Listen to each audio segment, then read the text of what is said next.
Good morning प्यारे बच्चों। तो कैसे हैं आप लोग? आशा करता हूं कि आप लोग काफ़ी अच्छे होंगे। आज से मैं आप सभी बच्चों को इतिहास पढ़ाना शुरू कर रहा हूं। इतिहास में आज मैं क्या पढ़ाऊंगा? इतिहास में आज मेजर पेपर मैं पढ़ाऊंगा। मेजर पेपर का सिलेबस मैं बता चुका हूं।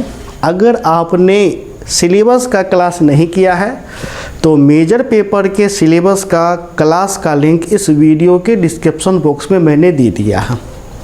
लिंक को क्लिक करके आप इस क्लास के बाद वह क्लास अटेंड आप कर सकते हैं। तो मेजर पेपर का जो सिलेबस है मैंने बताया था कुल मिलाकर के 5 यूनिट पढ़ना है। तो 5 में से आज जो पहला यूनिट है, पहले यूनिट के पहला पॉइंट को आज आप सभी बच्चों को मैं पढ़ाने के लिए आया हूँ। और मेजर पेपर का जो पहला यूनिट है, पहले यूनिट का जो पहला पॉइंट है, पहले पॉइंट को माइनर वाले बच्चों को नहीं पढ़ना है। इसलिए इतिहास में जिनका माइनर है उसे यह क्लास नहीं करना है। ठीक है, क्लास उन्हीं बच्चे के लिए है जो बच्चे इतिहास में मेजर पेपर ले रखे हैं। ठीक है, तो चलिए अब हम क्लास को प्रारंभ करें। थोड़ा सा आप सभी बच्चों को दिक्कत होगा समझने में मेजर माइनर, लेकिन बाद में आप लोग खुद एडजस्ट कर जाएंगे। ठीक है ना? तो देखिए, क्लास हमारा है बीए सेमेस्टर 1। किसके लिए है? बिहार के सभी विश्वविद्यालय के लिए है। अगर आपका विश्वविद्यालय पटना विश्वविद्यालय है, ललित नारायण मिथिला यूनिवर्सिटी है, तिलका मांझी है, Purnia university, Munger university, Magadh university, यानी कुल मिलाकर के कहें अगर आप अपना बीए बिहार से कर रहे हैं तो आप इस क्लास को कर सकते हैं। आप ही के लिए क्लास है। ठीक है, चलिए। तो BA semester 1 all Bihar university के लिए आपका है। तो बीए सेमेस्टर 1 में विषय हमारा हो गया इतिहास यानी हिस्ट्री। हिस्ट्री में मेजर पेपर 1 जिसका शीर्षक है आइडिया ऑफ भारत, आप सभी बच्चे जान रहे हैं। और ये जो मेजर पेपर 1 है, मेजर पेपर 1 का जो पहला यूनिट है यानी यूनिट 1, जाहिर सी बात है सबसे पहले हम यूनिट 1 पढ़ाएंगे, फिर उसके बाद 2, 3, 4 होते हुए अंत में 5 पढ़ाएंगे। तो ये जो यूनिट 1 है, ठीक है, यूनिट 1 का क्या नाम है? यूनिट 1 का नाम है कॉन्सेप्ट ऑफ भारतवर्षा, जिसको हिंदी में हम कहेंगे भारतवर्ष की अवधारणा। ठीक है, तो कॉन्सेप्ट ऑफ भारतवर्षा यानी मेजर पेपर में अब जिस बच्चे का हिस्ट्री मेजर पेपर है, पहले यूनिट में 5 पॉइंट पढ़ना है। ठीक है, जिसका माइनर है उसे सिर्फ 2 ही पॉइंट पढ़ना है। तो मेजर पेपर का जो पहला पॉइंट है ये हो गया पहला पॉइंट। ठीक है, तो पहला पॉइंट जिसका नाम है survey of source, survey of sources. ठीक है, यानी हिंदी में कहें तो स्रोतों का सर्वेक्षण। तो स्रोतों का सर्वेक्षण मेजर वाले बच्चों को पढ़ना है, माइनर वाले बच्चों को नहीं पढ़ना है। अब बहुत सारे बच्चे कन्फ्यूजन होंगे, मेजर माइनर मेजर माइनर। आम भाषा में बोवा, पहले जहाँ ऑनर्स पेपर होता था उसको समझने के लिए समझ लो ये मेजर है, जो सब्सिडरी होता था उसको समझ लो माइनर है।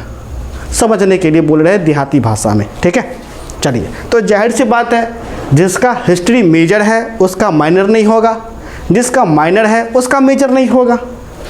स्पष्ट बात है। हिस्ट्री में जिसका मेजर है उसका माइनर नहीं होगा। अब जैसे कि हिस्ट्री, तो हिस्ट्री जिसका मेजर होगा उसका माइनर नहीं होगा, जिसका माइनर होगा उसका मेजर नहीं होगा। ठीक है, तो ये जो क्लास है हिस्ट्री के मेजर पेपर का यह क्लास है, माइनर का क्लास नहीं है। इसलिए आज आप सभी बच्चों को मैं क्या पढ़ाऊंगा? मैं आप सभी बच्चों को स्रोतों का सर्वेक्षण यानी पहला यूनिट के पहले पॉइंट को हम आपको पढ़ाएंगे। तो सबसे पहले हमें इस पॉइंट को तो समझाना पड़ेगा। ये जो पहला यूनिट है भारत की अवधारणा, सबसे पहले मुझे ये समझाना पड़ेगा। फिर उसके बाद स्रोतों का सर्वेक्षण, इसे अच्छे से बताना पड़ेगा, ठीक है, क्योंकि आपका सेशन नया है। कोई गैस पेपर आपके एग्जाम में काम नहीं करेगा, पहली दफ़ा आप ही का एग्ज़ाम हो रहा है। आपका जो एग्ज़ाम होगा, आपके एग्ज़ाम में जैसा प्रश्न आएगा, फिर जा कर के हम लोग यह कह पाएंगे अच्छा आपके बाद का जो सेशन होगा उसमें इस प्रकार का प्रश्न आएगा। तो इसलिए जान लो, कोई गैस पेपर पासपोर्ट टकराने वाला आपके एग्ज़ाम में नहीं है। तो आप अच्छे अंक कैसे प्राप्त कर पाएंगे? पूरा सिलेबस बाबू पढ़ जाओ, अच्छे से समझ जाओ। अगर सिलेबस को समझ जाओगे तो सिलेबस से कहीं से भी प्रश्न पूछेगा यूनिवर्सिटी, आप आसानी से जवाब आप इन्हें दे दीजिएगा, ठीक है। चलिए तो आगे हम बढ़ेंगे। तो प्यारे बच्चों, अगर आप, ठीक है, अगर आप मेजर पेपर का तैयारी करना चाहते हैं, ठीक है, तो प्यारे बच्चों आप हमारे पेड कोर्स में ज्वाइन हो सकते हैं। अब पेड कोर्स किन बच्चों के लिए है? उन बच्चों के लिए है जिनका विषय इतिहास है। इतिहास में अगर आपका मेजर पेपर है तो भी इस कोर्स को ज्वाइन कर सकते हैं, माइनर पेपर है तो भी इस कोर्स को आप ज्वाइन कर सकते हैं, ठीक है। लेकिन आप बिहार से स्नातक, यानी बिहार में आपका यूनिवर्सिटी होना चाहिए। आप बिहार से बीए कर रहे हो, चाहे आपका यूनिवर्सिटी ललित नारायण मिथिला यूनिवर्सिटी हो, पटना हो, मगध हो, तिलका मांझी, भूपेंद्र नारायण, ठीक है, जो भी आपका हो। तो अगर आप हमारे कोर्स को ज्वाइन करना चाहते हैं तो ये कोर्स किनके लिए है? तो ये कोर्स उन बच्चों के लिए है जिनका सत्र 2023 से 27 है, यानी बीए तो 4 साल का हो गया, तो सेशन क्या हो गया 2023 से 27, और एक विषय के लिए यानी हिस्ट्री विषय के लिए, ठीक है, हिस्ट्री विषय के लिए यानी एक विषय के लिए जो फी लगेगा आपको 500 रुपये लग जाएगा। कितना लग जाएगा? 500 रुपये, ठीक है। 500 में क्या क्या मिलेगा? आपको लाइव क्लास मिलेगा, ठीक है, जितने भी क्लास होगा सारा लाइव होगा। लाइव होने के बाद रिकॉर्डेड वीडियो भी आपको रहेगा, यानी सारा पढ़ाई ऐप पर होगा। स्पष्ट वाली बात है। आप चाहे तो हमारा ऐप गूगल प्ले स्टोर से भी डाउनलोड कर सकते हैं, जो चैनल का नाम है आर्ट सेंटर रोसड़ा, वो सर्च करके आप डाउनलोड कर सकते हैं। लेक्चर भी, यानी हर एक यूनिट का लेक्चर लिया जाएगा और लेक्चर का नोट्स भी मिलेगा, लेक्चर नोट्स भी मिलेगा, ठीक है, लेक्चर का क्लास और लेक्चर नोट्स। क्वेश्चन आंसर, जो कि सबसे जो ज़्यादा महत्वपूर्ण हो जाता है, क्वेश्चन आंसर भी कराया जाएगा, नोट्स भी आपको रहेगा, ठीक है। और जो सबसे जो बड़ी बात है, क्वेश्चन आंसर में MVBI VBI क्वेश्चन को चिन्हित किया जाएगा। क्योंकि देखो ज़्यादातर बच्चे क्या होता है कि जब वो BA में जाते हैं तो जनरल कंपटीशन का, UPSC का, BPSC का तैयारी करना शुरू कर देते हैं। ऐसे में बच्चे के पास समय कम होता है। तो अगर आप पूरा सिलेबस भी ना पढ़ें और चाहते हैं कि अच्छा अंक आए, तो सिंपल सी बात है, आपको VBI MVBI ही पढ़ना पड़ेगा, ठीक है। तो हम आपको क्वेश्चन में MVBI VBI भी चिन्हित कर देंगे। MVBI का मतलब होता है most very important question. MVBI कर लेते हैं तो कम से कम 80% आने का गारंटी लिया जाएगा। VBI कर लेते हैं तो 80% से एबव आना ही आना, यानी इतना क्वेश्चन हमारा टकरा जाएगा, ठीक है। टेस्ट का भी सुविधा है। अब जो भी टेस्ट होगा लेकिन ऑब्जेक्टिव होगा, सब्जेक्टिव नहीं होगा, क्योंकि ऑब्जेक्टिव 20 नंबर का आपके एग्जाम में होगा। 10 क्वेश्चन देगा, एक क्वेश्चन 2 नंबर का रहेगा, इस हिसाब से 20 नंबर का, ठीक है। तो अगर आप हमारे पेड कोर्स में जुड़ना चाहते हैं तो आप कॉल करिए, हमारा नंबर है 70 61 50 45 52। यहाँ भी हम बड़ा लिख देते हैं 70 61 50 45 52। इस नंबर पे कॉल करके हमारे पेड कोर्स में ज्वाइन हो सकते हैं। अब चलिए, अब हम आते हैं अपने सिलेबस पे, ठीक है। चलिए, तो प्यारे बच्चों, यूनिट हमारा हो गया 1, हिस्ट्री का हिस्ट्री का मेजर पेपर MGC, ठीक है, मेजर पेपर हिस्ट्री का। माइनर के लिए क्लास नहीं है, अभी भी मैं बोल रहा हूँ माइनर के लिए क्लास नहीं है। माइनर वाला बच्चा क्लास ना करे। हिस्ट्री है, माइनर है तो क्लास मत करो, ये सिलेबस आपका नहीं है, ठीक है। तो यूनिट 1 जिसका शीर्षक भारतवर्ष की अवधारणा, ठीक है, सबसे पहले इसको समझो। अब भारतवर्ष की आप अवधारणा कहिए या भारतवर्ष की संकल्पना कहिए, बात आपका बराबर हो जाता है। यानी आपको पूरे भारत को समझना है, हमारा प्यारा देश भारत, इनको समझना है, ठीक है। तो हम भारत को समझने के लिए क्या करेंगे? इतिहास उठाएंगे, इतिहास में से जानकारी उठाएंगे। ठीक है प्यारे बच्चों। तो भारत का जानकारी हमें कहाँ से मिलता है? आप कहिएगा जानकारी तो हमें किताबों से मिलता है। किनसे मिलता है? किताबों से। चलिए मैंने यहाँ पर लिख दिया किताब, चूँकि आपको भारत को समझना है। ठीक है प्यारे बच्चों, किसको समझना है? भारत को। तो भारत को समझने के लिए आपको तो किताब पढ़ना पड़ेगा, और वो भी पुराना किताब। जैसे देखिएगा, वेद हो गया, उपनिषद हो गया, रामायण हो गया, महाभारत हो गया। इन सभी अगर हम ग्रंथों को भी देखें ना, तो हमें भारत के बारे में जानकारी प्राप्त होती है कि हमारा भारत कैसा था। अगर हम गुप्त काल की बात करें तो गुप्त काल में तो हमारा भारत स्वर्ण काल के जैसा था, इसलिए गुप्त काल में आप सुनिएगा भारत स्वर्ण काल कहलाता था। तो हमने भारत के बारे में जो भी जाना, कहाँ से जाना? किताबों से जाना, किताब पढ़ करके जाना।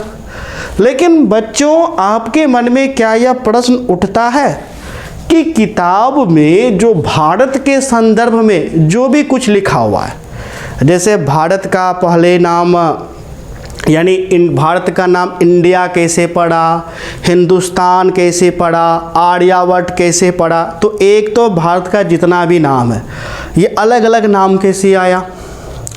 भारत का सबसे पुराना इतिहास क्या है, जैसे हड़प्पा सभ्यता, उनका जानकारी हमें कहाँ से प्राप्त हुआ।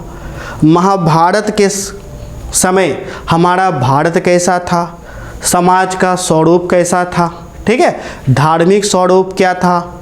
ठीक है, अगर हम बात करें हड़प्पा सभ्यता का, तो आप सभी को जानते हैं भारत का स्वरूप मातृसत्तात्मक था। हड़प्पा सभ्यता के बाद जैसे ही हमारा वैदिक सभ्यता आता है, स्वरूप पैतृसत्तात्मक स्वरूप हो जाता है। किस प्रकार वर्ण का उत्पत्ति होता है, जाति का उत्पत्ति होता है, किस प्रकार ब्राह्मण धर्म यानी किस प्रकार ब्राह्मणवादी व्यवस्था स्थापित होता है, समाज में छुआछूत किस प्रकार उदय होता है, किस प्रकार बौद्ध धर्म की स्थापना होता है, किस प्रकार जैन धर्म की स्थापना होता है। ठीक है, तो ए से लेकर के जेड तक जो भी हम पढ़ रहे हैं, ये सभी जो किताब में लिखा गया है, आखिर जो किताब लिखने वाला था उनको इन सभी का जानकारी कहाँ से प्राप्त हुआ। मान लो कि मैं इतिहासकार, मैंने एक किताब लिखा, ठीक है, इस किताब में मैंने लिख दिया। तो इस किताब में मैंने लिखा भारत के बारे में कि देखो भारत पहले ऐसा था, वैसा था, ये था, वो था। ठीक है, तो लिखने के लिए मैंने लिखा, तुमने पढ़ा, तुमने जाना कि भारत ऐसा था, वैसा था। लेकिन तुम तो पूछोगे ना कि मैंने जो किताब में लिखा कि मुझे जानकारी कहाँ से हुआ। तो प्रश्न ये उठ रहा है कि किताब में जो भी जानकारी दिया गया है, इन जानकारी के सोर्स क्या है, साधन क्या है। इसलिए जो भारतवर्ष का जो पहला जो पॉइंट हो जाता है प्यारे बच्चों, पहला पॉइंट क्या है? स्रोतों का सर्वेक्षण। अर्थात हम लोग स्रोतों को जांचेंगे, सर्वेक्षण करेंगे, अध्ययन करेंगे कि जो भी भारत का इतिहास है उनका स्रोत क्या है, साधन क्या है, कहाँ से हमने जानकारी को इकट्ठा किया। उन सभी साधनों को हमने क्या किया है, हम उन सभी साधनों को हमें जानना है। जैसे कि मान लो प्यारे बच्चों, कहने का मतलब है कि जैसे मान लो कि खीर बन रहा है, इस बर्तन में खीर बन रहा है, तो खीर बनने के लिए किन किन चीज़ों की आवश्यकता? पानी, दूध, चावल। तो मैंने माँ से पूछा कि माँ तुम जो खीर बनाए हो, खीर में पानी जो लाए, पानी तुमने कहाँ से लाए? तो माँ ने कहा नदी से। दूध मैंने ग्वाला से। चावल मैंने किसान से। तो नदी, ग्वाला, किसान, ये सभी क्या हो गया? साधन हो गया। ठीक है प्यारे बच्चों। उसी प्रकार किताब में जो भी लिखा हुआ है, जैसे वर्ण के बारे में, बौद्ध धर्म के बारे में, जैन धर्म के बारे में, सम्राट अशोक के काल में हमारा देश कैसा था, मौर्य काल, ठीक है, मगध, गुप्त काल में हमारा देश कैसा था, वैदिक सभ्यता काल में हमारा देश कैसा था, ठीक है। तो ए से लेकर के जेड तक जो भी जानकारी है जो आज तक हमने पढ़ते आया है, इन सभी बातों की जानकारी हमें कहाँ कहाँ से मिलती है। तो जितना भी साधन है उन्हीं साधनों का हमको क्या करना है, तो अध्ययन करना है। ठीक है प्यारे बच्चों, अब बात समझे। चलिए तो देखिए, एक प्रकार से आप कह सकते हैं कि भारत का इतिहास, ठीक है। अब देखो यहाँ से आपको प्रश्न भी उठेगा, स्रोतों का सर्वेक्षण से प्रश्न उठेगा। पहला प्रश्न बनेगा, भारतीय इतिहास अध्ययन के स्रोत बताएं, या वर्णन करें, विवेचना करें, व्याख्या करें, अलग अलग प्रकार से प्रश्न पूछेगा। तो पहला प्रश्न तो आपको यही बनेगा, जो यूनिवर्सिटी है इस पॉइंट पे, तो आपको तो यही प्रश्न आपसे पूछेगा कि भारतीय इतिहास अध्ययन के क्या स्रोत हैं। क्योंकि तुम जो भी पढ़ रहे हो, किताब में जो लिखा गया है उनके क्या स्रोत हैं, तो ये क्वेश्चन आपका पहला VVI क्वेश्चन आपको बन जाता है। किसके आधार पे, तो इस पॉइंट के आधार पे। तो पहला तो क्वेश्चन यही बनेगा कि भारतीय इतिहास अध्ययन के स्रोत क्या हैं। या अब चूंकि जो भी हम पढ़ेंगे प्राचीन काल के बारे में पढ़ेंगे, तो ये भी प्रश्न आपको बनेगा, प्राचीन भारतीय इतिहास अध्ययन के स्रोत बताएं, ठीक है, या इतिहास अध्ययन के स्रोत बताएं, भारतीय इतिहास अध्ययन के स्रोत बताएं। इस प्रकार का प्रश्न आप एग्जाम में पूछा जाएगा। तो देखो, भारतीय इतिहास अध्ययन के स्रोत भारत में अभी भी प्रचुर मात्रा में है, यानी साधन, ढेर सारा साधन है, ठीक है। इतना साधन है कि उसका अध्ययन करते करते हम रह जाएंगे, फिर भी ख़त्म होने का नाम ही नहीं लेगा।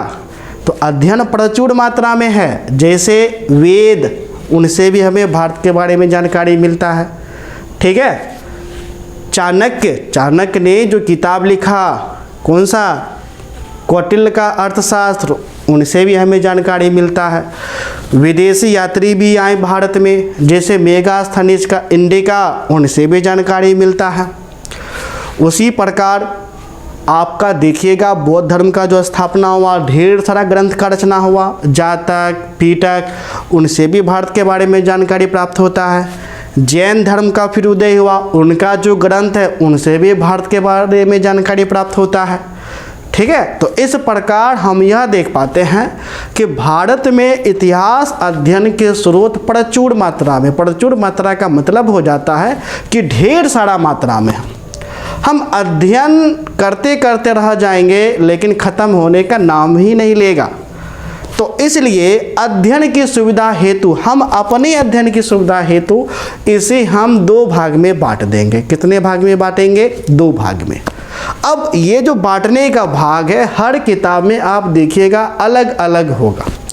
कोई इसे 2 भाग में बांटेगा, कोई 3 भाग में बांटेगा, कोई 4 भाग में बांटेगा, कोई 5 भाग में बांटेगा। तो वह पब्लिकेशन पर डिपेंड करता है कि वह सुविधा, कौन सा सुविधा का चुनाव किया है। हम जो चुनाव कर रहे हैं एक स्टैंडर्ड, यानी ज़्यादातर जो विद्वान जो लेते हैं उन्हीं विद्वानों का मैंने आधार लिया है। भारतीय इतिहास अध्ययन की सुविधा हेतु हम इसे 2 भागों में बांट सकते हैं। कितने भाग में प्यारे बच्चों? 2 भागों में।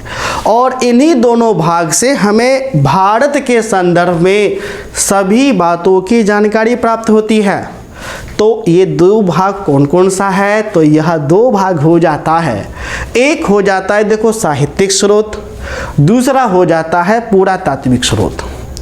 अब सिंपल सी बात है कि मान लो प्यारे बच्चों, अगर हमारा भारत है तो भारत के बारे में, हमारा भारत है, अब भारत के बारे में जो भी जानकारी मिलेगा इसका आधार तो दो ही होगा, मेन आधार दो ही होगा, या तो साहित्यिक होगा या तो पुरातात्विक होगा। तो इस प्रकार से अध्ययन के दो स्रोत निकल गए, पहला साहित्यिक स्रोत, दूसरा पुरातात्विक स्रोत। ठीक, तो अध्ययन के कितने स्रोत? दो स्रोत, एक साहित्यिक दूसरा पुरातात्विक। अब आपके मन में देखो पहला प्रश्न क्रिएट हुआ, दो प्रश्न क्रिएट हुआ। पहला, सर ये साहित्यिक स्रोत क्या होता है? दूसरा, सर ये पुरातात्विक स्रोत क्या होता है? जब आपके मन में प्रश्न क्रिएट हुआ तो यूनिवर्सिटी के भी तो मन में प्रश्न क्रिएट होगा ना, वो भी आपसे पूछेगा साहित्यिक स्रोतों की विवेचना करें, साहित्यिक स्रोतों पर प्रकाश डालें, भारतीय इतिहास के संदर्भ में भारत साहित्यिक स्रोतों का उल्लेख करें। तो पहला प्रश्न इस पॉइंट से बनेगा, साहित्यिक स्रोतों की विवेचना करें, दूसरा पुरातात्विक स्रोतों की विवेचना करें। लेकिन प्यारे बच्चों, पुरातात्विक आपके एग्जाम में इससे प्रश्न नहीं पूछेगा, क्योंकि हम भारत का जो भी इतिहास देखेंगे 99% आपका जो सिलेबस है ना, 99% पूरा इतिहास साहित्य से ही रहेगा। किससे रहेगा? साहित्य स्रोत से ही रहेगा। तो पूरा पलड़ा भारी साहित्यिक स्रोतों का है, तो पूरा प्रश्न इसी पर आपको गिरेगा, पूरा तात्विक पर तो गिरेगा नहीं। लेकिन फिर भी गिरे या ना गिरे समझना जरूरी है। आपको समझना पड़ेगा कि साहित्यिक स्रोत क्या होता है और पुरातात्विक स्रोत क्या होता है। तो इन दोनों का वर्णन आज हम करेंगे, काफ़ी सरल भाषा में आप सभी बच्चों को हम बताएंगे। यकीन मानिए पढ़ करके आपको मज़ा आ जाएगा। ठीक है, तो चलिए इस पॉइंट को समझने की हम कोशिश करें। ठीक है, कुछ बिंदु मैंने लिखा हुआ हूँ, थोड़ा सा मैं रीड करके आगे बढ़ जाता हूँ। देखो, प्रश्न पूछेगा भारतीय इतिहास के स्रोतों के सर्वेक्षण का उल्लेख करें, या प्रश्न पूछेगा भारतीय इतिहास अध्ययन की विवेचना करें, वर्णन करें। इस प्रकार से देखो प्रश्न पूछेगा। तो सबसे पहले आपको इंट्रो दे देना है, यानी प्रश्न का स्वरूप कुछ भी हो, अगर स्वरूप होगा कि भारतीय इतिहास अध्ययन का वर्णन कर भारतीय इतिहास अध्ययन का वर्णन करें, भारतीय इतिहास अध्ययन के स्रोत बताएं, तो पहला तो ए का परिचय दीजिएगा। चूँकि बीए है, बीए में बउआ लिखना पड़ेगा कम से कम 500 शब्द में, तब जा कर के नंबर, आप तो पैटर्न ही चेंज हो गया। पहले तो सिर्फ 20 नंबर का आता था, लेकिन अब आपका दीर्घ भी रहेगा, लघु भी रहेगा। थोड़ा सा ध्यान हटिएगा, क्योंकि सिलेबस जो चेंज हुआ है। पहले क्या था, पहले तो सिर्फ दीर्घ ही होता था, लघु पूछा ही नहीं जाता था। और आप ही के समय में क्लियर भी हो पाएगा कि लघु पूछता है कि नहीं पूछता है, लेकिन 90% चांस है कि लघु भी आपको रहेगा, हालांकि उसका मात्रा कम रहेगा। ठीक है, तो खैर पॉइंट है भारतीय इतिहास अध्ययन के स्रोत क्या है। तो पहला बात आप बताइएगा ना, भारतीय इतिहास अध्ययन के स्रोत प्रचुर मात्रा में उपलब्ध है, जिनसे हमें तत्कालीन का मतलब होता है उस समय के धार्मिक, सामाजिक, राजनीतिक, आर्थिक, सांस्कृतिक इत्यादि बातों की जानकारी प्राप्त होती है। यानी प्रचुर मात्रा में साधन उपलब्ध है, और उस साधनों का जब हम अध्ययन करते हैं तो तत्काल यानी उस समय के राजा महाराजाओं के जो समाज था, उनका स्वरूप था, यानी समाज के स्वरूप, प्रशासन के स्वरूप, धार्मिक स्वरूप, उन सभी बातों का जानकारी हमें मिलता है। ठीक है, तो इस प्रकार से पहला परिचय लिख दीजिएगा। फिर आप पैराग्राफ चेंज करके लिखिएगा। अध्ययन की सुविधा हेतु इसे हम दो भागों में बांट सकते हैं, एक साहित्यिक स्रोत और दूसरा पुरातात्विक स्रोत। ठीक है, तो हम आपको अंडरलाइन कर देते हैं। तो देखो, भारतीय इतिहास अध्ययन के स्रोत प्रचुर मात्रा में उपलब्ध है, जिनसे हमें तत्कालीन का क्या मतलब होगा प्यारे बच्चों? तत्कालीन का मतलब हो जाएगा उस समय। ठीक है, उस समय के काल के तत्कालीन भारतीय सामाजिक, यानी एक तो सामाजिक बातों की जानकारी प्राप्त होगा कि समाज का स्वरूप कैसा था। जैसे अगर हम प्यारे बच्चों वेद पढ़ेंगे ना, तो उनसे हमें समाज के बारे में ये पता चलता है कि उस समय वर्ण व्यवस्था था, जाति प्रथा था, ठीक है, समाज में शूद्र का स्थिति दयनीय था, शूद्रों के साथ बड़ा अत्याचार किया जाता था, महिला का भी स्थिति गौण था। पता चलता है कि नहीं चलता है समाज का स्थिति? तो इस प्रकार से सामाजिक स्थिति के बारे में पता चलता है, राजनीतिक स्थिति के भी बारे में पता चलता है। उस समय गणतंत्र नहीं था, राजतंत्र होता था, राजा महाराजा होता था, और जो राजा कह देता था वही होता था। राजा कहता था दिन है तो दिन, रात है तो रात। उनके अलावा मंत्रिमंडल होते थे, ठीक है। तो किस प्रकार से राजनीति स्वरूप था उनके बारे में जानकारी प्राप्त होता है। आर्थिक भी जानकारी प्राप्त होता है, आर्थिक में कि वे लोग अपना जीवन यापन करने के लिए क्या क्या करते थे। जैसे खेती करते थे, पशुपालन किया करते थे, व्यापार करते थे कि नहीं करते थे। अगर व्यापार करते थे तो व्यापार का स्वरूप क्या था, क्या मुद्रा का प्रचलन था कि नहीं था, क्या वस्तु विनिमय किया जाता था। अगर व्यापार किया जा रहा है तो किन देशों के साथ किया जा रहा है, ठीक है। इन सभी बातों का जानकारी प्राप्त होता था। अगर कृषि किया जाता है तो कृषि का स्वरूप क्या है, क्या कृषि में सिंचाई हो रहा है कि नहीं हो रहा है, क्या नहर बनवाया जा रहा है कि नहीं बनवाया जा रहा है, क्या कृषि वर्षा पर आधारित है कि सिंचाई पर आधारित है, ए से लेकर के जेड तक हम जानेंगे। फिर सांस्कृतिक बातों का भी जानकारी प्राप्त होता है कि उन लोगों का त्यौहार क्या था, पर्व क्या था, शादी विवाह कैसे होता था, ठीक है। अगर हम बात करें तो देखिएगा शादी भी 8 प्रकार का होता था, ठीक है, ढेर सारा। तो संस्कृति से जुड़ा हुआ है, उनको हम जानेंगे। धार्मिक यानी कि किन देवी देवता का पूजा होता था अगर हम बात करेंगे, ठीक है, यानी धर्म से जुड़ा हुआ जो भी होगा, जैसे सती प्रथा हो गया, इन सभी को, ठीक है, इत्यादि इन सभी की बातों की जानकारी प्राप्त होती है। तो प्राचीन भारतीय इतिहास अध्ययन के स्रोत प्रचुर मात्रा में उपलब्ध है, जिनसे हमें आर्थिक, राजनीतिक, सामाजिक, सांस्कृतिक तथा धार्मिक बातों की जानकारी प्राप्त होती है, ठीक है। तो साधन प्रचुर मात्रा में है। अब हम आगे उन साधन का वर्णन करेंगे, ठीक है। तो अध्ययन की सुविधा के लिए, यानी अध्ययन यानी पढ़ने की सुविधा हेतु भारतीय इतिहास अध्ययन के स्रोत 2 भागों में बांटा जाता है। कितने भाग में? 2। अब जरूरी नहीं है कि हम 2 बांटे हैं तो अलग किताब में भी 2 होगा, किसी में 3 भी होगा, किसी में 4 भी होगा, लेकिन अगर हम स्टैंडर्ड फॉर्म की बात करें तो 2 होता है। वो डिपेंड करता है आप किस सुविधा के आधार पर बांट रहे हैं, ठीक है। अब देखो, जैसे मैं कपड़ा पहनता हूँ, मैं अपनी सुविधा है तो मैंने शर्ट पहना, आप अपनी सुविधा है तो आप टी शर्ट भी पहना सकते हैं, कोई धोती कुर्ता भी आपको पहनता है, ठीक है। तो अध्ययन की सुविधा हेतु मैंने कितने भाग में बांटा? 2 भाग में। एक भाग हो गया साहित्यिक स्रोत, ठीक है, साहित्यिक स्रोत, और दूसरा भाग क्या हो गया? पूरा तात्विक स्रोत। तो प्यारे बच्चों, सबसे पहले हम समझेंगे कि साहित्यिक स्रोत क्या होता है, फिर आगे हम समझेंगे पूरा तात्विक स्रोत क्या होता है। समझ गए ना? चलिए आगे बढ़ेंगे।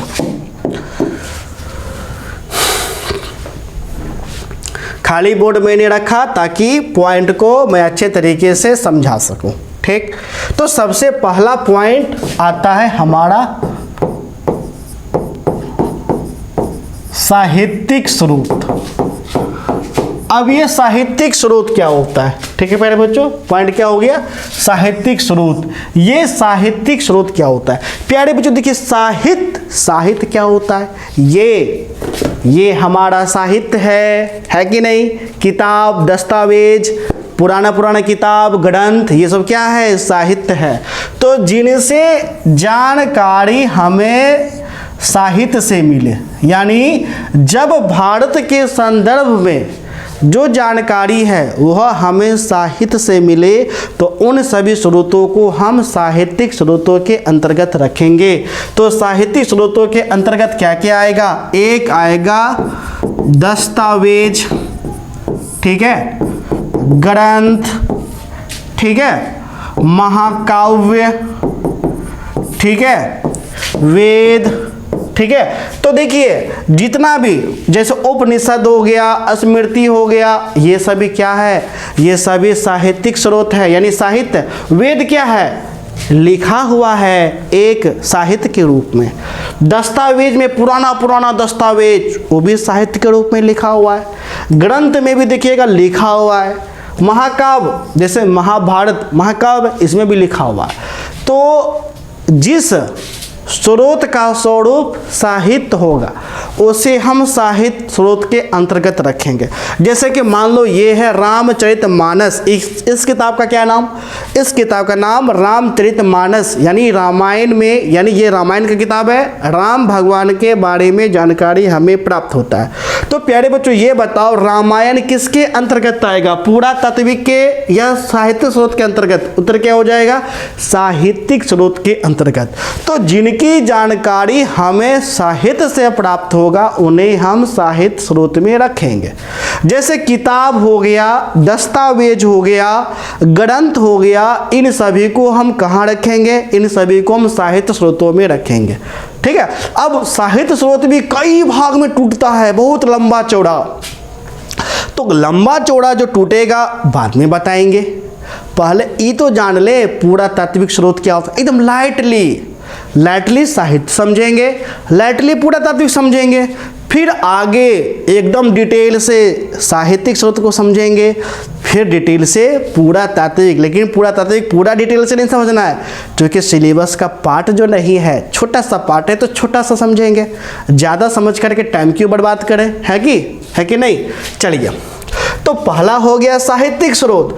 तो वे स्रोत जिनका स्वरूप साहित्य है, अर्थात किताब के जैसा, यानी किताबों में है, यानी जिनका स्वरूप साहित्य जैसा, जैसे किताब, दस्तावेज, ठीक है, ग्रंथ, इसमें लिखा हुआ रहता है और उन चीज़ों को हम पढ़ लेते हैं। अब मान लो कि मुझे एक ग्रंथ मिला, ये जो ग्रंथ है पता चला 7000 वर्ष पुराना है, ठीक है। अब बताओ अगर इस 7000 पुराने ग्रंथ को हम पढ़ेंगे तो 7000 साल पहले वाला बात को जान पाएंगे कि नहीं जान पाएंगे। अब 7000 पहले लोग कैसे जीवन यापन करता था, उसका समाज कैसा था, उसका राजनीति का स्वरूप कैसा था, मतलब ये लोग कैसे शासन किया करते थे, ठीक है। वे क्या धार्मिक थे कि नहीं थे, अगर धार्मिक थे तो किस देवी देवता का पूजा किया करते थे, इन सभी बातों का जानकारी इसमें मिलेगा, बिल्कुल मिलेगा, ठीक है। तो साहित्य स्रोतों का स्वरूप साहित्य होता है। दूसरा जो प्यारे बच्चों स्वरूप आपका हो जाता है, तो दूसरे स्वरूप को बताने से पहले थोड़ा सा इसको हम मिटा दें, ठीक है। अगर समझ में आ रहा है तो कमेंट भी लिखिए जी सर समझ में आ रहा है, नहीं आ रहा है तो भी लिख सकते हैं नहीं आ रहा है, ठीक है। चलिए, तो दूसरा हमारा हो जाता है पूरा तात्विक स्रोत, ठीक है। अब आप कहिएगा कि सर ये पूरा तात्विक स्रोत क्या होता है, तो पूरा तात्विक वह स्रोत होता है जिनका जानकारी हमें पूरा वस्तु से मिले। अब ये पूरा वस्तु क्या होता है, जैसे प्यारे बच्चों देख लो, ये है हमारा पृथ्वी। अब पृथ्वी है तो ऊपर में पेड़ पौधा होगा, ये मेरा पेड़ है। अब पेड़ है तो सूर्य भगवान भी होगा, ये सूर्य भगवान चमक रहा है। चिड़िया भी उड़ेगा, देखो चिड़िया उड़ रहा है। आप भी होंगे, ये आप हो गए। आपके साथ आपका डॉगी भी हो जाएगा, ये देखो आपका डॉगी है कि नहीं, ये आपका डॉगी हो गया, ठीक है। एक साथ आप लोग हैं। लेकिन अगर ये जो है प्यारे बच्चों, ये आपका समझो कि प्राचीन लोग हैं, बहुत पुराना, 5000 साल पहले का, 4000 साल पहले का। कभी कभी क्या होता है कि ये लोग किसी कारणवश इनका विनाश हो जाता है। जैसे ये लड़का मर गया, अब ज़मीन के अंदर गड़ गया, इसका डॉगी भी गड़ गया। अगर ये अपने साथ बर्तन लिया हुआ है, ये भी ज़मीन के अंदर समा गया। इसका भी घर होगा तो घर भी खंडर हो जाएगा, ठीक है। तो प्राचीन मानव के अवशेष, प्राचीन मानव के जितने भी अवशेष हैं, जब उन अवशेषों का हम अध्ययन करेंगे तो वह सारा का सारा पूरा तात्विक स्रोतों के अंतर्गत आएगा। किसके अंतर्गत? पूरा तात्विक स्रोतों के अंतर्गत। तो देखो, पुरातात्विक स्रोत क्या है? तो देखो प्यारे बच्चों, पुरातात्विक स्रोत के अंतर्गत वह स्रोत होता है जिसमें प्राचीन मानव का जो उपयोगी वस्तु होते हैं, जैसे प्राचीन मानव का घर, अगर मान लो कि कोई घर है, जैसे किला हो, महल हो, अगर पता चलेगा ये घर 8000 वर्ष पुराना है, 4000 वर्ष पुराना है, 3000 वर्ष पुराना है, तो ये तो खंडर में होगा। तो इनका जब हम अध्ययन करेंगे तो 3000 वर्ष पहले का हमें जानकारी प्राप्त होगा कि नहीं होगा? बिल्कुल। तो प्यारे बच्चों, जो आपका प्राचीन मानव का उपयोगी वस्तु होता है, इन सभी वस्तु को हम कहते हैं पुरावस्तु। तो पुरावस्तु कौन होता है? तो प्राचीन मानव द्वारा उपयोगी वस्तु, यानी उपयोगी वस्तु को ही हम पुरावस्तु कहते हैं। अब इस पुरावस्तु को जो जांच करेगा, जो अध्ययन करेगा, तो अध्ययन तो कोई आदमी करेगा ना। जैसे मान लो कि कोई हमें सिक्का मिला, ठीक है, और ये सिक्का पता चला कि 4000 वर्ष पहले का है, 3000 वर्ष पहले का है। अब कोई आदमी आएगा, पूरा तदवीर, जैसे देखो, जैसे डॉक्टर का काम होता है मरीज का इलाज करना, शिक्षक का काम होता है पढ़ाना, वकील का काम होता है अदालत में वकालत करना, उसी प्रकार जो पूरा तदवीर होता है उनका काम होता है पूरा वस्तु का अध्ययन करना, मतलब पुरानी वस्तु का अध्ययन करना, मतलब प्राचीन मानव का जो उपयोगी वस्तु, पहले के जो उपयोगी वस्तु था उनका अध्ययन करना, ठीक है। तो उनके तौर पर अब ये पूरा तदवीर आएगा, क्योंकि ये प्राचीन वस्तु को जायजा लेगा, जांचेगा, ठीक है। और एक सिक्का मिल गया, अब इस सिक्का को क्या करेगा? जांचेगा। मान लो अब ये सिक्का कांसा का बना हुआ है, ठीक है प्यारे बच्चों, ये मान लेते हैं ये जो सिक्का है, ये सिक्का किनसे बना हुआ है प्यारे बच्चों? कांसा से। तो पता है हमको क्या पता चला? तो हमको ये पता चल रहा है कि अगर सिक्का कांसा का बना हुआ है, चूंकि कांसा दो धातु से मिलकर के बनता है, एक तो होता है तांबा, दूसरा होता है टीना। इसका मतलब अगर ये सिक्का 4000 वर्ष पुराना है, तो हमें ये पता चला कि 4000 वर्ष पहले लोगों को तांबा धातु का भी ज्ञान था, टीना का भी ज्ञान था। ये पता चला, क्योंकि कांसा का सिक्का मिला। तो कांसा का सिक्का, कांसा कैसे बनता है? तांबा टीना। अगर जिनको कांसा बनाना आ गया, यानी तांबा और टीना से बनाया होगा। अगर सिक्का है तो ये इसका मतलब यह हो जाता है कि उस समय वस्तु विनिमय नहीं होता होगा, सामान को खरीदने के लिए सिक्का का प्रचलन मौजूद था आज से 4000 वर्ष पहले। अगर सिक्का पर कुछ लिखा हुआ है, इसका मतलब लोगों को पढ़ना भी आता था। अरे लोग क्यों लिखता है? ताकि दूसरे लोग पढ़ सके। अगर सिक्का पर लिखा हुआ है, मतलब उस समय लोग शिक्षित भी हुआ करते थे। अगर मान लो कि सिक्का पर कोई सी देवी, किसी व्यक्ति का चित्र है, इसका मतलब लोग देवी देवता में भी विश्वास करता होगा। जैसे सिक्का पर देखिएगा लक्ष्मी माँ का भी फोटो वोटो रहता है। तो एक सिक्का से देखो कितना जानकारी मिला, ढेर सारा। तो आप सोचिए कि कितना खंडर होता है। अगर हम खंडर का अध्ययन करेंगे तो कितना जानकारी मिलेगा। अगर कोई पुराना मूर्ति का अध्ययन करेंगे तो कितना जानकारी मिलेगा। अगर हम अभिलेख का अध्ययन करेंगे, अभिलेख क्या होता है? किसी कठोर सतह पर उत्कीर्ण किए गए पाटन सामग्री को हम अभिलेख कहते हैं। मतलब कोई जैसे पत्थर है, उस पत्थर पर अगर छेनी हथौड़ा से मार करके लिख देंगे, अब ये मिटाएंगे तो मिटेगा? नहीं मिटेगा। अगर ये लिखा हुआ 4000 वर्ष पुराना है तो इसको हम अध्ययन करेंगे तो उस समय की जानकारी हमें प्राप्त होगा। तो इन सभी को हम पुरातात्विक स्रोतों के अंतर्गत रखेंगे, ठीक है। तो पुरातात्विक स्रोत में कभी भी हमें लिखा हुआ साक्ष्य नहीं मिलता है। जैसे देखो, जैसे सिक्का मिला तो सिक्का में कोई साहित्य के जैसा तो नहीं लिखा हुआ है। अगर हमको कोई मूर्ति मिला, ठीक है, मूर्ति के आधार पर हम इतिहास बना रहे हैं, तो लिखा हुआ तो नहीं मिला। अगर हमको कोई बर्तन मिला 4000 वर्ष पहले, लिखा हुआ तो नहीं है, ठीक है। तो पुरातात्विक स्रोत समझ गए क्या होता है? पुरातात्विक यानी प्राचीन मानव का जो उपयोगी वस्तु होता है, उनका जब हम अध्ययन करते हैं तो सारा का सारा स्रोत पुरातात्विक के ही अंतर्गत आता है।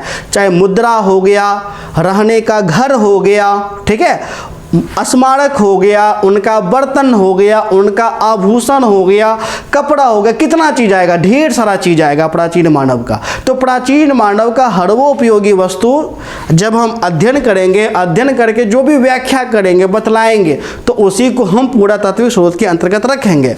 और ये जो पुरातात्विक स्रोत है इसको 100% यानी 100% शुद्ध माना गया है, सच माना गया है, यानी 100% शुद्ध माना जाता है। जबकि जो साहित्यिक स्रोत है, साहित्यिक स्रोतों को 100% सच नहीं माना गया है, इसे चढ़ा बढ़ा करके यानी 100% सच नहीं माना गया, क्योंकि इतिहासकार का मानना है कि इसे चढ़ा बढ़ा करके भी लिखा गया होगा। ठीक है, जैसे देखो, जैसे कि मान लो रामायण की अगर हम बात करें, रामायण में रावण जो है, रावण कहाँ आया? लंका से भारत आया और सीता माँ को उठा करके फिर लंका ले गया। तो ये सच है कि ये सच है, रावण लंका आया और सीता माँ को लेकर के फिर सॉरी ये सच है, रावण लंका से भारत आया, भारत में सीता माँ का अपहरण किया, ठीक है, और वो फिर लंका लेके चल गया। ये 100% सच है। लेकिन अब ये सच है कि नहीं है ये हमको नहीं पता, इतिहासकार को नहीं पता। क्या नहीं पता? अब रामायण में यह लिखा हुआ है कि रावण पुष्पक विमान से आया था। तो पुष्पक विमान से उड़ के आया था, ये सच है कि नहीं सच है? अब इतिहासकार में मतभेद है। इतिहासकार ये स्पष्ट कर दिया, हाँ रावण भारत आया, ये सच है, लेकिन रावण भारत कैसे आया? पुष्पक विमान से आया। अब उस समय बताओ, अगर पुष्पक विमान सच में होता, यानी बिना डीजल के, पेट्रोल के, बताओ रावण उड़ करके आया था, तो इतिहासकार में मतभेद हो जाता है। क्या हो जाता है? मतभेद, एक मत नहीं होता है। कोई कहता नहीं ये चढ़ा बढ़ा करके लिखा गया है, ऐसा सच नहीं है, ऐसा हो ही नहीं सकता है। आज के डेट में तो लोग हेलीकॉप्टर भी देखो डीजल से, पेट्रोल से उड़ता है, तो पुष्पक विमान बिना डीजल पेट्रोल का कैसे उड़ करके गया होगा? ऐसा होगा ही नहीं।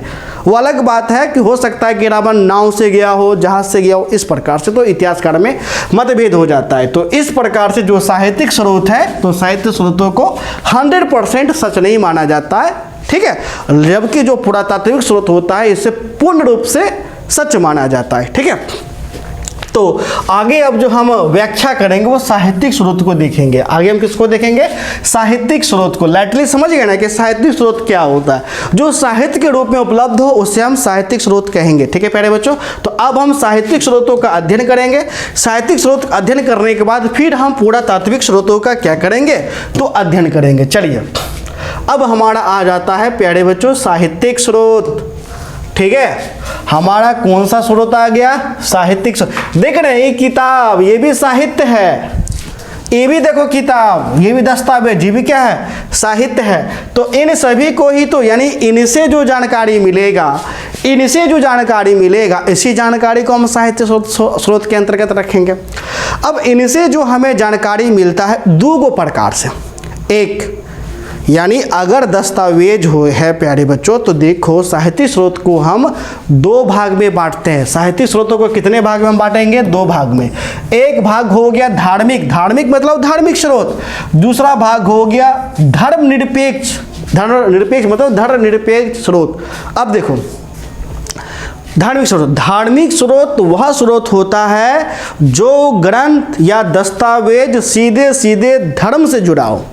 यानी जो ग्रंथ, दस्तावेज अथवा पुस्तक जो सीधे सीधे धर्म से जुड़ा होगा उसे हम धार्मिक स्रोत के अंतर्गत रखेंगे। जैसे महाभारत जब हम महाकाव्य पढ़ते हैं तो क्या कृष्ण भगवान का जिक्र आया? तो अरे कृष्ण भगवान का जिक्र आया तो वह धर्म से संबंधित है, तो हम महाभारत को किस में रखेंगे? धार्मिक स्रोत में।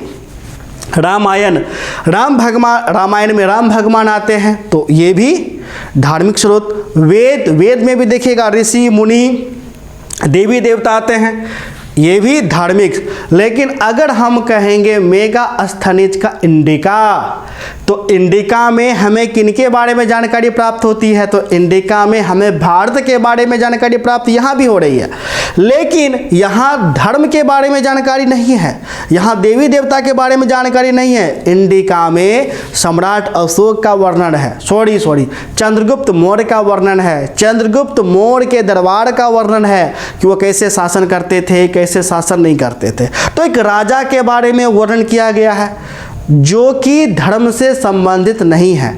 तो जो दस्तावेज धर्म से संबंधित नहीं होगा उसे हम धर्मनिरपेक्ष में रखेंगे, और जो दस्तावेज ठीक है धर्म से संबंधित होगा उसे हम धार्मिक स्रोत के अंतर्गत रखेंगे। तो साहित्यिक स्रोतों से देखो ये भी प्रश्न आपको बनेगा कि धार्मिक स्रोतों की विवेचना करें। प्रश्न पूछने के लिए तो आपको यूनिवर्सिटी ये भी प्रश्न पूछेगा कि धार्मिक स्रोतों की विवेचना करें, दूसरा धर्मनिरपेक्ष स्रोतों की विवेचना करें, लेकिन इन्हें पूछेगा क्योंकि ये वाला पार्ट आपको पढ़ना नहीं है। ठीक है, ये वाला पार्ट से उतना पढ़ना नहीं है। कौन से पार्ट से पढ़ना है? ये धार्मिक, क्योंकि इन्हीं से हमें भारत के प्राचीन भारत के बारे में इनसे ही हमको प्राप्त होता है, धार्मिक स्रोतों से ही। अब धार्मिक स्रोत के अंतर्गत देखिएगा उस समय प्राचीन काल में क्या था? तो प्यारे बच्चों 3 धर्म था। कितना धर्म था? 3 धर्म। ठीक है, तो पहले देखो भारत में सबसे पहला इकलौता एक गो धर्म था, यानी पहला धर्म था ब्राह्मण। ठीक है, पहला कौन सा था? ब्राह्मण। अब ब्राह्मण का मतलब ये नहीं तुम समझ जाओ कि आज का जाति वाला ब्राह्मण। तो ब्राह्मण जाति अलग है, ब्राह्मण धर्म अलग है। ठीक है, देखिए ब्राह्मण का मतलब हो जाता, ब्राह्मण बना है ब्रह्म से, ब्रह्म का मतलब होता है यज्ञ। तो यज्ञ करने वाला ही ब्राह्मण कहलाया, यज्ञ करने वाला ब्राह्मण कहलाया। ब्राह्मण ब्रह्म से बना, ब्रह्म मतलब यज्ञ करना। ठीक है, तो जो यज्ञ करते थे वही ब्राह्मण कहलाए। और ये ब्राह्मण मानव के जीवन जीने के लिए जिन्होंने जो व्यवस्था बनाया, इसी व्यवस्था को ब्राह्मणवादी व्यवस्था कहा गया। ठीक है, जैसे एक ब्राह्मण थे मनु, ठीक है, ऋषि थे, ऋषि मनु। तो उन्होंने मानव को जीवन जीने के लिए एक व्यवस्था बनाया, जिसे हम मनु स्मृति पुस्तक के नाम से जानते हैं। ठीक है, तो ब्राह्मणों ने मानव को जीवन जीने के लिए जिस व्यवस्था का निर्माण किया उस व्यवस्था को कहा गया ब्राह्मणवादी व्यवस्था। और ब्राह्मणवादी व्यवस्था ही सनातन धर्म कहलाया। जो धर्म है सनातन धर्म, वो सनातन धर्म। तो सनातन धर्म कौन है? ब्राह्मणवादी व्यवस्था ही सनातन धर्म कहलाया। और ये जो सनातन धर्म है यही धर्म बाद में जाकर के हिंदू धर्म कहलाता है, यानी सनातन धर्म ही बाद में हिंदू कहलाता है, हिंदू धर्म। तो ये जो हिंदू जो शब्द है ना, ये सबसे अंतिम में आया। अगर बात किया जाए हमारा, तो हमारा मूल धर्म जो खुद को कहता है कि मैं हिंदू हूँ, वो ओरिजिनल में सनातन धर्म का वो व्यक्ति है। जैसे मैं कहता हूँ मैं हिंदू, लेकिन मैं हिंदू हमको कोई और ने कहा।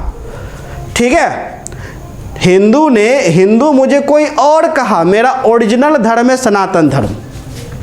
तो हिंदू हमें कौन कहा? तो भारत में समय समय पर विदेशी लोग आया, जैसे यूनानी आया। तो यूनानी जो लोग आया था ना, तो यूनानी जो लोग आया था, तो उस देखो हुआ क्या, हिंदू हम लोग कैसे कहे? देखो ये हो गया हमारा प्यारा देश भारत। ठीक, तो पहले तो पाकिस्तान तो भारत का भाग था रे बबुआ। तो पाकिस्तान में एगो नदी बहता है जिसका नाम है सिंधु नदी। ठीक है, तो सिंधु नदी के इधर से कौन आया? यूनानी लोग आया। ठीक, तो ये जो लोग था सौ का उच्चारण ह करता था, तो सिंधु के बजाय ये लोग ने कहा हिंदू। और इस नदी के तट पर रहने वाले लोग क्या कहलाए? हिंदू। और हिंदू का भाषा कहलाया हिंदी। और हिंदू जिस स्थान पर रहता था उसी स्थान को कहा गया हिंदुस्तान। ठीक है, तो इस प्रकार हिंदू, हिंदी, हिंदुस्तान शब्द का उत्पत्ति होता है। ठीक है, तो ये उत्पत्ति बाद में होता है, एकदम बाद में। पहले क्या था? सबसे पहले ब्राह्मणवादी व्यवस्था। इसी व्यवस्था को कहा गया सनातन धर्म, और यही आगे चल करके हिंदू आपको बना। तो ये जो धर्म है ब्राह्मण धर्म, ठीक है प्यारे बच्चों, तो ब्राह्मण धर्म के ही अंतर्गत, चूंकि इस व्यवस्था में क्या होता है कि ब्राह्मणों का स्थान काफी उच्च होता है, उसके बाद क्षत्रिय होता है, फिर वैश्य होता है, फिर शूद्र होता है, फिर चंडाल होता है। कहने के लिए 4 वर्ण था, लेकिन 5 गो था। 5वां कौन था? 5वां था चंडाल, जिसको अछूत कहते हैं। अछूत को वर्ण में रखा ही नहीं जाता था। 4 वर्ण, ब्राह्मण, दूसरा क्षत्रिय, तीसरा वैश्य, चौथा शूद्र। अशूद्रों से वो नीचे था जिसको चंडाल कहते थे, और चंडाल को ही कहा गया, क्या कहा गया? चंडाल को ही कहा गया अछूत, उसको ही कहा गया मलेच्छ। ठीक है, तो मलेच्छ को तुम जोड़ ले हो, चंडाल को जोड़ लो तो 5 गो हो जाता है, लेकिन चंडाल को कभी भी वर्ण में सम्मिलित नहीं किया गया, इसलिए हम कहते हैं कि 4 वर्ण। ठीक है, तो ब्राह्मणवादी जो आपका व्यवस्था है, तो ब्राह्मणवादी व्यवस्था के ही अंतर्गत इसी समय वेद का रचना होता है। किसका? वेद का। आपने वेद का नाम सुना होगा, वेदों की संख्या 4, साम वेद, सुने हैं कि नहीं सुने? तो अब जब हम वेद का अध्ययन करेंगे तो प्राचीन भारत का दर्शन कर पाएंगे कि नहीं? एकदम कर पाएंगे। फिर वेद के बाद, ठीक है, क्या लिखा गया? आरण्यक। आरण्यक का मतलब होता है जो ऋषि वन में रह करके, जिस वन में रह करके जिन ग्रंथों का रचना किया गया, आरण्यक आपको कहला है। उनसे भी हमको भारत के बारे में जानकारी प्राप्त होता है। फिर उपनिषद, बाद में वेदों को सरल बनाने के लिए उपनिषद का रचना हुआ।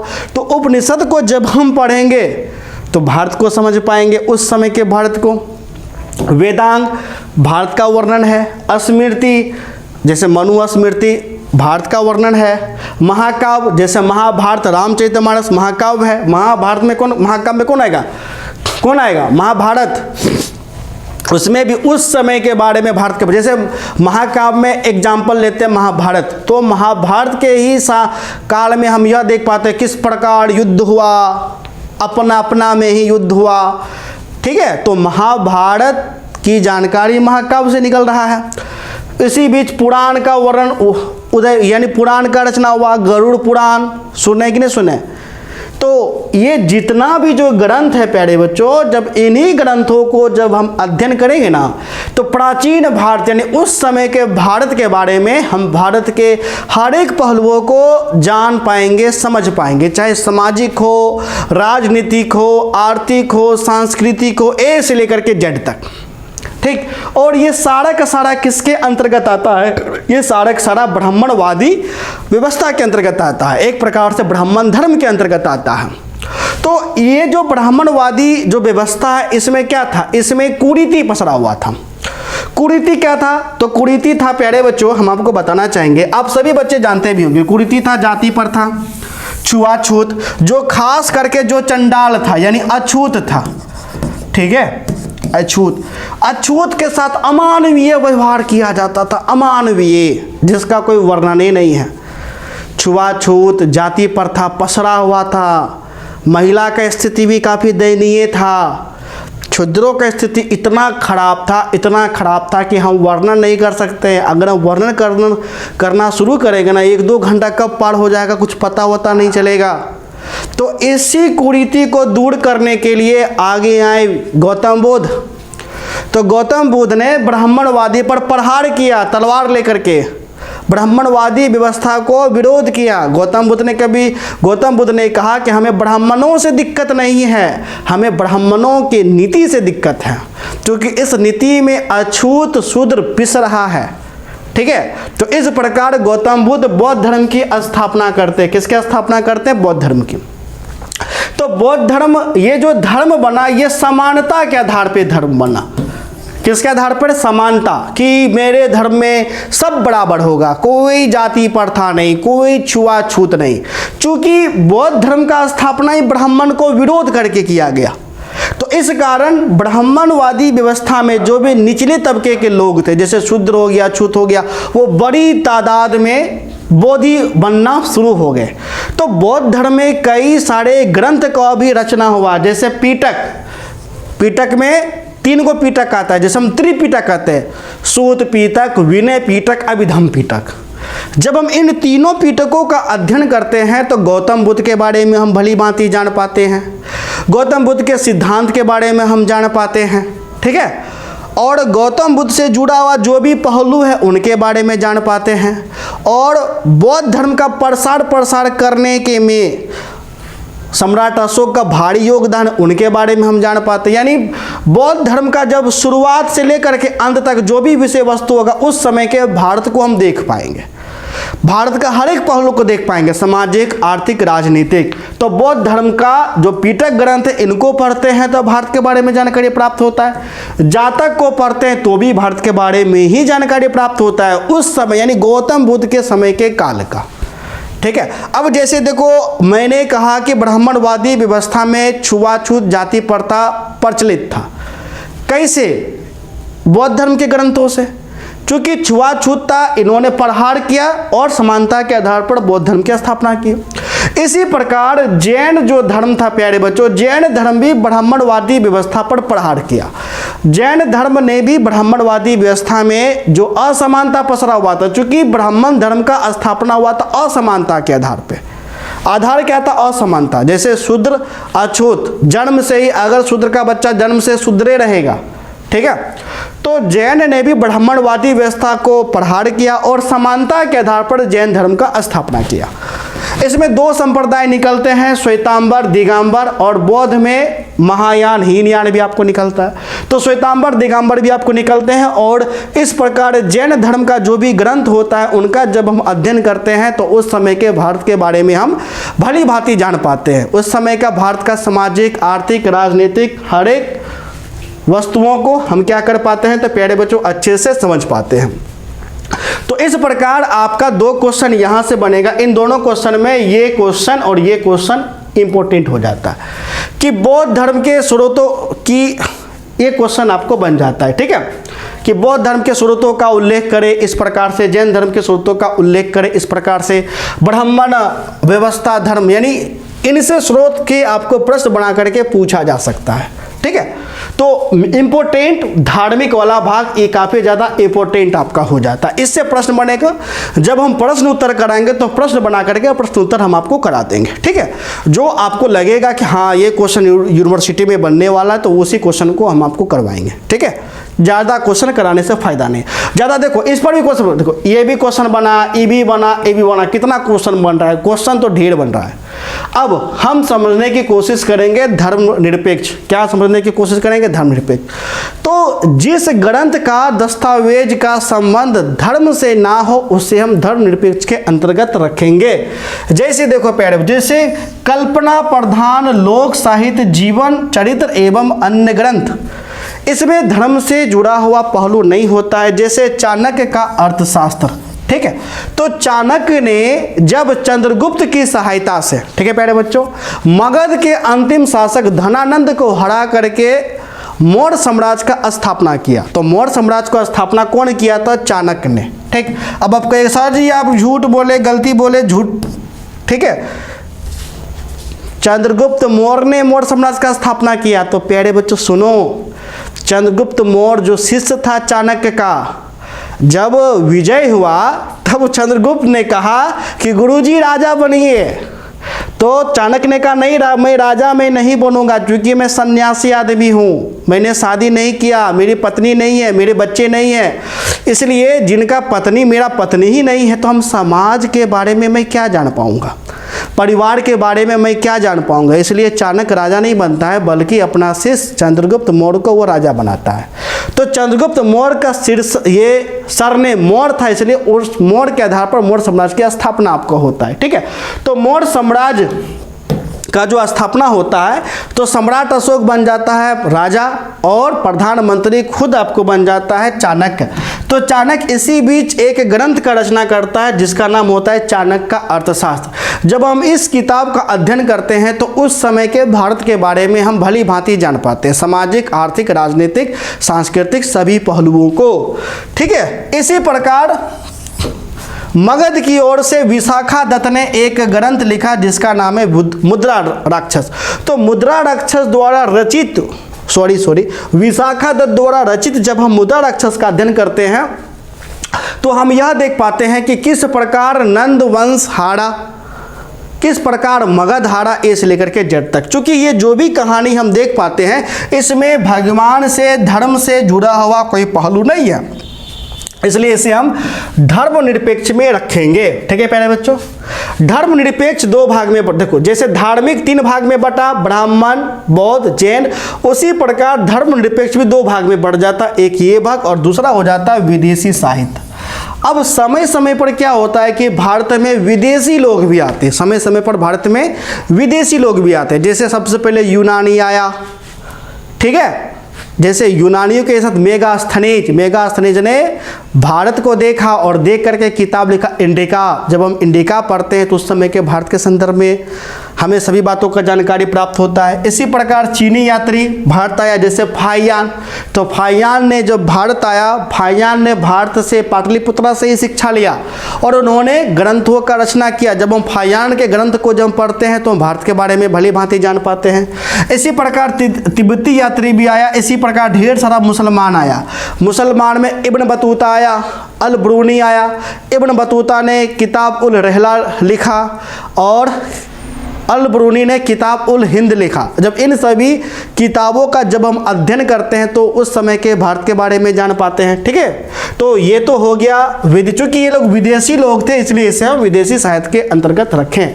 तो इस प्रकार से ये पूरा का पूरा क्या हो जाता है, ये पूरा का पूरा साहित्यिक स्रोत हो जाता है। ठीक है प्यारे बच्चों, तो आप समझ सकते हैं कि साहित्यिक स्रोत कितना महत्वपूर्ण हो जाता है। इसलिए आपके एग्जाम में पूछ देगा कि साहित्यिक स्रोतों का वर्णन करें या साहित्यिक स्रोतों का उल्लेख करें, इनसे जुड़ा हुआ प्रश्न आपके एग्जाम में पूछा जा सकता है।